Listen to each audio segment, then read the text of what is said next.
सोमारा जागतिक उद्देग दीस गोय चेंबर ऑफ कॉमर्स आणि गोंयांतल्या हेर उद्देगीक संघटनांच्या जोड पालवान इन्स्टिट्यूट मिनेझीस ब्रागांझा पणजी हांगा जालो. सुवाळ्याक गोय चेंबर ऑफ कॉमर्साचो वांगडी मंगिरीश पै रायकार, IBIचो मुखेली आनी हेर उद्देगीक संघटनांचे वांगडी माचयेर आसले. जागतीक उद्देगीक दिसा निमतान नवे उद्देग चालू करपा खातीर मुखार सरिल्ल्या तरणाट्यांक उद्देग चालू करपा खातीर बँकांनी दिल्ल्या धनादेशाचें वांटप केलें. उपरांत मानेस्ताची उलोवपां जालीं. There are more than 150 small, medium IT organizations functioning in Goa, and they are all doing well.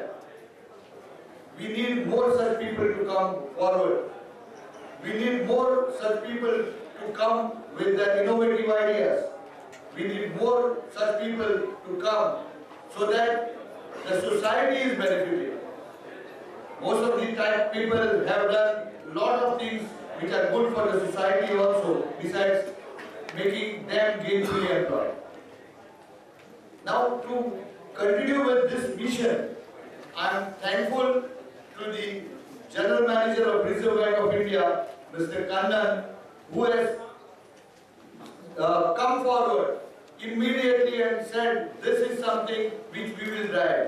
And because of his attempts, I think Goa will stand to benefit in long times to come.